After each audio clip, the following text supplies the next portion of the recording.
আমরা ভাবছি যে একটা বড় মাস্টার হয়ে গেল, মানে সে সফল কাম পেয়ে গেল। আমরা ভাবছি যে বড় ডাক্তার হয়ে গেল, মানে সফল কাম পেয়ে গেল। আমরা ভাবছি যে বড় আলেম হয়ে গেল, মানে সফল কাম হয়ে গেল। না না না, এরা কেউ সফল কাম হতে পারবে না। আল্লাহ তাবারক ওয়া তাআলার কাছে এরা কেউ সফল কাম নয়। আমাদের দৃষ্টিতে, আমাদের কাছে মাস্টার হয়ে গেল মানে সফল কাম হয়ে গেল, ডাক্তার ইঞ্জিনিয়ার আলেম হয়ে গেল মানে সফল কাম হয়ে গেল। কিন্তু আল্লাহর কাছে এরা সফল কাম নয়, এরা সফল কাম নয়। সফল কাম কে তাহলে? আল্লাহর কাছে। আল্লাহর কাছে কে সফল কাম তাহলে? আল্লাহ বলছেন যাদের ভিতরে 6খানা গুণ আছে এরাই হচ্ছে প্রকৃত সফল কাম। আমি আপনাকে বললাম সফল কাম, কোনো মাস্টার আপনাকে বলল সফল কাম, কোনো ডাক্তার বলল সফল কাম, কিন্তু জেনে রাখেন আর আল্লাহ যদি বলে এই ব্যক্তি সফল কাম নয় তাহলে কোনো লাভ হবে না। আর আপনার কিনা আল্লাহ যদি কাউকে বলে সফল কাম, আমি যদি বলি বেঈমান, আপনি যদি বলেন বেঈমান, কোনো আপনার কিনা আলেম যদি বলে বেঈমান, আর আল্লাহ যদি বলে না এই বেঈমান নয় এই ইমানদার, এই ব্যক্তি সফল কাম, তাহলে তার কোনো অসুবিধা হবে না, তার কোনো চিন্তা হবে না, তার কবরে চিন্তা নাই, তার আপনার কিনা হাসরে চিন্তা নাই, তার কোনো জায়গায় চিন্তা থাকবে না। যাকে আল্লাহ বলবে সফল কাম, তো আমার আল্লাহ বলছেন ওই ব্যক্তি সফল কাম যার ভিতরে 6খানা গুণ আছে। আমার আল্লাহর কাছে ওই ব্যক্তি হচ্ছে সফল কাম। এবার চলেন আমরা ওই 6খানা গুণ আমরা নিজে জানবো এবং আমরা আমাদের ভিতরে নিয়ে আসবো, যাতে করে আমরা কবরে সফলতা পেতে পারি, যাতে করে আমরা কঠিন কিয়ামতের দিনে সফলতা পেয়ে যাই। আল্লাহ তাবারক ওয়া তাআলা সফল কাম হতে হলে যে গুণগুলো দরকার সেগুলো বলার আগে আল্লাহ তাবারক ওয়া তাআলা কোরআনের পরিচয় দিচ্ছেন। আল্লাহ বলছেন বিসমিল্লাহির রহমানির রহিম, আলিফ লাম মিম। এগুলোর মানে আল্লাহই জানেন। যালিকাল কিতাবু লা রাইবা ফীহি হুদাল লিল মুত্তাকিন। আমার আল্লাহ বলেন এই কিতাবের ভিতরে কোনো সন্দেহ নাই, এই কিতাবের ভিতরে কোনো সন্দেহ নাই। এই কিতাব তোমাদেরকে হেদায়েতের রাস্তা দেবে, এই কিতাব তোমাদেরকে আল্লাহর সাথে সম্পর্ক করে দেবে, এই কিতাব তোমাদেরকে জান্নাতের রাস্তা দেখাবে, এই কিতাব তোমাদেরকে সরল রাস্তা দেখাবে, যে রাস্তা তোমরা প্রতিদিন নামাজে আল্লাহর কাছে চাও ওই রাস্তায় কোরআন তোমাদেরকে দেখাবে। কিন্তু আল্লাহ বলছেন কোরআন থেকে যদি হেদায়েত নিতে হয় তো আল্লাহ বলছেন হুদাল লিল মুত্তাকিন, তোমাকে মুত্তাকি হতে হবে। যদি তুমি কোরআন থেকে হেদায়েত নিতে চাও তাহলে তোমাকে মুত্তাকি হতে হবে, আল্লাহ ভীরু হতে হবে, মুত্তাকি হতে হবে, পরেজগার হতে হবে।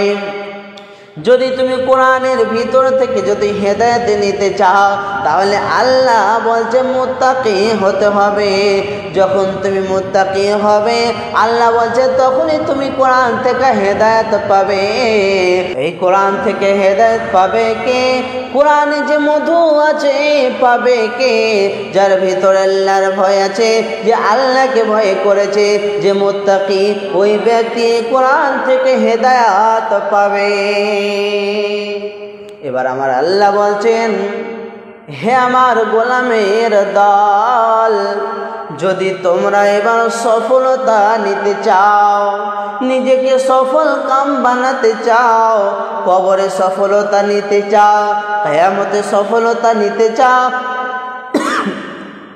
তো আমার আল্লাহ বলছেন হে আমার গোলাম 6টি গুণ নিয়ে আসো। 6টির প্রথম নম্বর আল্লাহ বলছেন আল্লাযীনা ইউমিনুনা বিল গায়বি।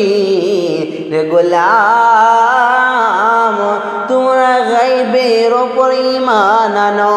যেগুলো দেখা যায় না, আল্লাহ দেখা যায় না, আপনার কিনা ফেরেশতা দেখা যায় না, জান্নাত দেখা যায় না, জাহান্নাম কেউ দেখতে পায় না, কবরের আযাব দেখতে পায় না। এরপরেও যেমন চোখে দেখলে বিশ্বাস করি আমরা, কোনো জিনিস যেমন চোখে দেখে বিশ্বাস করি, এগুলো না দেখার পরেও ওই রকম বিশ্বাস করতে হবে যে জান্নাত আছে, জাহান্নাম আছে, আল্লাহ আছে, আপনার কিনা কিয়ামত হবেই হবে। যেগুলো দেখা যায় না সেগুলোর উপরে কামিল ঈমান আনতে হবে যদি আমরা মুত্তাকি হতে চাই। 1 নম্বর আল্লাহ তাবারক ওয়া তাআলা বললেন, যদি তোমরা সফল কাম হতে চাও তাহলে গায়বের উপরে ঈমান আনো। যদি কেউ বলে আল্লাহকে মেনে নিলাম, আল্লাহ আছে, ফেরেশতা আছে মেনে নিলাম, কবরের আযাব আছে মেনে নিলাম, জান্নাত আছে এটাও মেনে নিলাম, কিন্তু জাহান্নাম আছে এটা আমি মানি না, তাহলে চলবে না। যদি কেউ বলে আল্লাহ মানলাম, ফেরেশতা মানলাম, কবরের আযাবকে মেনে নিলাম, আপনার কিনা জান্নাতকে মেনে নিলাম না, জাহান্নামকে মেনে নিলাম, জান্নাত আছে এটা আমি মানলাম না, চলবে না। যদি কেউ বলে আমি আল্লাহকে মানলাম, ফেরেশতাকে মানলাম, জান্নাত জাহান্নাম মানলাম, কিন্তু কবরের আযাব আছে এটা আমি মানব না, চলবে না। যদি কেউ বলে আল্লাহ মানলাম, জান্নাত মানলাম, জাহান্নাম মানলাম, ফেরেশতা মানলাম, কিন্তু আপনার কিনা আল্লাহ যে আছে, কিয়ামত যে হবে, এ বিষয়কে আমি মেনে নিতে পারলাম না, চলবে না। এক কথায় যতগুলো গায়ব রয়েছে এগুলো যেমন চোখে দেখে বিশ্বাস করি ওই রকমভাবে ঈমান আনতে হবে। তাহলে আল্লাহ বলছেন তাহলে তুমি মুত্তাকি, তাহলে তুমি সফল কাম হতে পারবে। 2 নম্বর আল্লাহ বলছে গোলাম আল্লাযীনা ইউমিনুনা বিল গায়বি ওয়া ইউকিমুনাস সালাহ।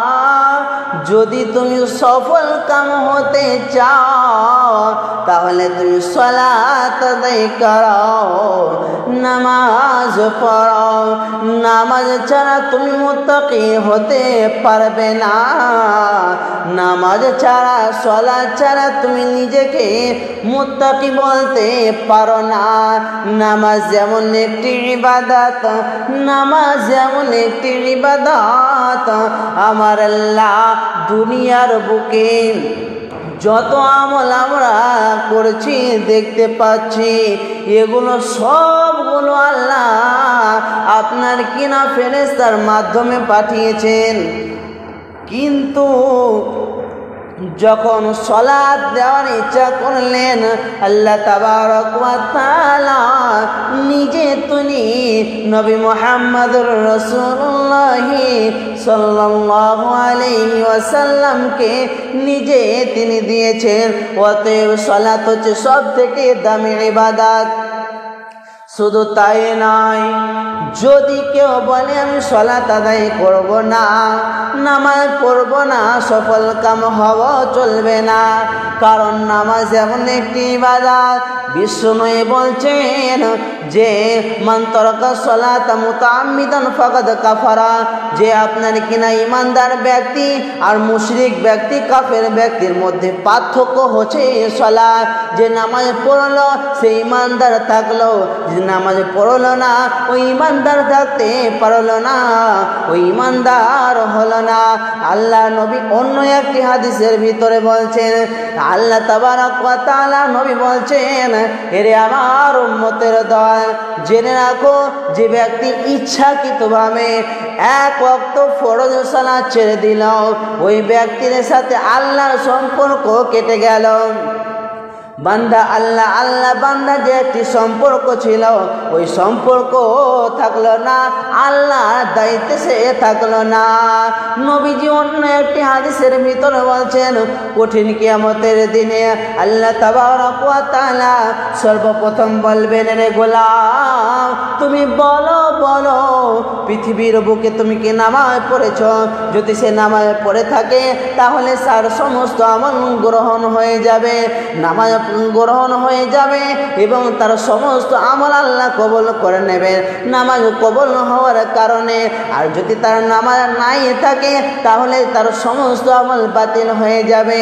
ওতে আল্লাহ বলছে, গোলাম রে যদি তোমরা সফলতা নিতে চাও তাহলে তোমরা করো কি, আপনার কিনা সালাত কায়েম করো। 3 নম্বর আল্লাহ বলছেন, ওয়া মিম্মা রাযাকনাহুম ইউনফিকুন, যদি তোমরা সফল কাম হতে চাও আল্লাহর রাস্তায় দান করো, আল্লাহর রাস্তায় দান করো। যারা আল্লাহর রাস্তায় দান করে না, মওতের সময় আল্লাহ বলছেন তারা মাবুদকে বলবে, মাবুদ কিছুক্ষণ সময় দাও, আমরা দান করে ভালো মানুষ হয়ে যাব। আল্লাহ বলবে, চলবে না, দুনিয়ার মুখে অনেক সময় দিয়েছিলাম, তুমি দান করনি, অতএব তোমার আর সময় নাই। তাই আল্লাহ বলছে, যদি তুমি সফল কাম হতে চাও তাহলে তুমি 3 নম্বরে আপনার কিনা আল্লাহর রাস্তায় দান করো। 4 নম্বর আল্লাহ বলছেন, ওয়াল্লাযীনা ইউমিনুনা বিমা উনজিলা ইলাইকা ওয়া মা উনজিলা মিন ক্বাবলিক। 4 নম্বর 5 নম্বর 2টা আল্লাহ একসাথে বললেন। আল্লাহ তাবারক ওয়া তাআলা বলছেন, যদি তুমি সফল কাম হতে চাও তাহলে আমি যে কোরআন নাজিল করেছি নবী মুহাম্মদুর রাসূলুল্লাহ সাল্লাল্লাহু আলাইহি ওয়াসাল্লামের উপরে যে কোরআন নাজিল করেছি, ওই কোরআনকে তুমি বিশ্বাস করো, ওটার উপরে তুমি ঈমান আনো এবং আপনার কিনা কোরআনের আগে যতগুলো কিতাব নাজিল করেছি এগুলোর উপরেও তুমি ঈমান আনো। তাহলে 4 নম্বর হলো কোরআনের উপর ঈমান আনো, 5 নম্বর কোরআনের আগে যতগুলো কিতাব নাজিল করেছেন আল্লাহ, তাওরাত জবুর ইনজিল এগুলোর উপরেও ঈমান আনতে হবে। এগুলোর বিধান মানা চলবে না, কিন্তু এগুলো আল্লাহ নাজিল করেছেন, আরও অনেকগুলো কিতাব নাজিল করেছেন, এগুলো যে আল্লাহ নাজিল করেছেন এটা মেনে নিতে হবে, এটার উপরে বিশ্বাস রাখতে হবে যে আল্লাহ এগুলো নাজিল করেছে।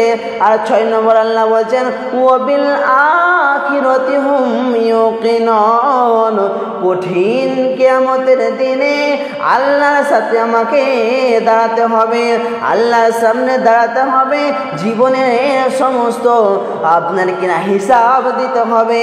আল্লাহ আমাকে বলবে, মা হে গোলাম তোমার জীবনের হিসাব দাও, ওই দিন আমাকে হিসাব দিতে হবে, ওই কিয়ামতের উপর ঈমান আনতে হবে। এই 6খানা কথা বলার পরে এই 6টা ঘুরিয়ে দিই।